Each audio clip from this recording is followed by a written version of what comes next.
Al acceder por la zona norte, encontramos muestras evidentes de una cata clandestina.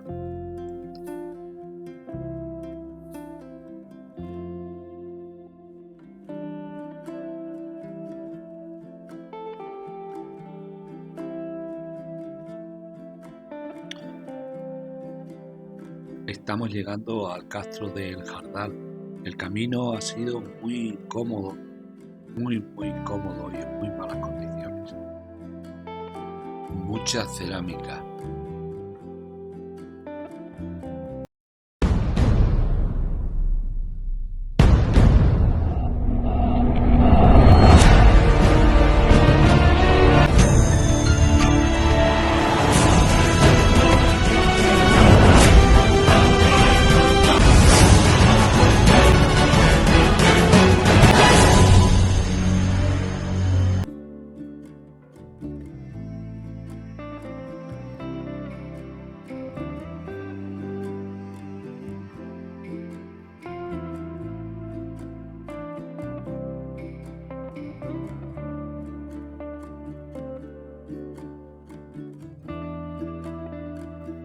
El yacimiento o castro del Jardal está situado en el término municipal de Herrera del Duque, aunque para poderlo situar geográficamente quizás tiene una referencia mejor con Castiblanco, concretamente en la orilla opuesta del actual pantano de García de Sola.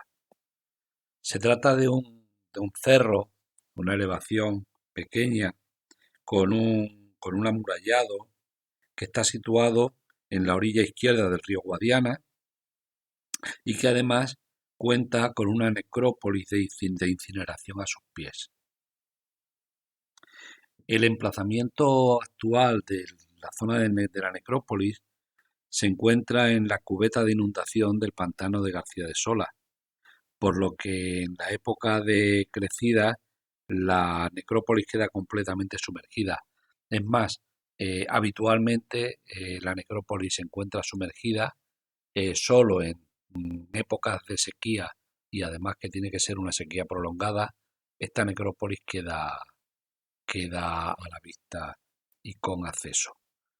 Por ello es una necrópolis eh, que ha sido muy poco estudiada, pero también solamente que tengamos datos en una sola ocasión, en la que lo hizo Javier Jiménez Ávila, allá por el año 95, aprovechando una de esas bajadas importantes del nivel del pantano, y lo que sí ha permitido el estar sumergida habitualmente es un estado de conservación, de preservación de los objetos y de los ajuares, que ha permitido tener una idea mucho más exacta de cómo fue en su momento el enterramiento.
Cuando paseamos por lo que es la zona del Castro, podemos observar que está completamente arruinado. Como siempre nos llama la atención la acumulación de piedras en donde posiblemente se encontraban habitaciones y que prácticamente en la totalidad se encuentra el crecimiento de acebos, esos árboles que en tantas otras ocasiones hemos relacionado con la presencia de los castros. Decíamos que se podía ver que ha habido alguna cata muy reciente, además, para intentar hacer algún tipo de expolio, probablemente, o simplemente algún investigador que ha querido hacer alguna cata para buscar alguna información. No en este caso solamente hemos encontrado una esa excavación y este pequeño agujero probablemente debido a alguna búsqueda, pero mínima. Todo el castro está así, está en ruinas completamente. De hecho, para ver la zona la zona más amurallada y demás, pues quedan unos restos muy pequeños, aunque sin duda se puede intuir perfectamente por dónde iban las diferentes murallas.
Esta zona que linda con el este tiene una defensa natural, ya que tiene una caída vertical muy importante, lo cual permitía unas labores defensivas eh, naturales no hacía necesario la elevación de grandes muros.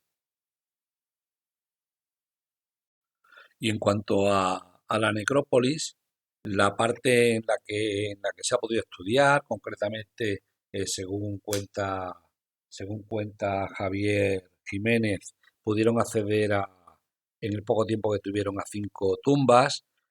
Son tumbas sencillas en las que lo que más llama la atención es la ausencia de ajuares. Se sabe que hubo algo de expolio en días anteriores, pero fue un expolio menor y después de hacer las excavaciones se ha podido comprobar que efectivamente era la naturaleza de la propia necrópolis el que los ajuares que habían eran mínimos, lo cual podía dar a entender que era un castro pues habitado por gente realmente pobre. Se han sacado bastantes similitudes con necrópolis de algunas zonas de Portugal, sobre todo por la forma, los ritos funerarios. eh, en este caso era una necrópolis de segunda incineración, o sea, el cadáver se había quemado en otro lugar y ahí lo que se llevaba eran simplemente los restos de las cenizas, que estaban echados sin incluirlos en ninguna vasija ni nada, simplemente en el agujero y, y acompañados por los pocos ajuares que los habían incorporado.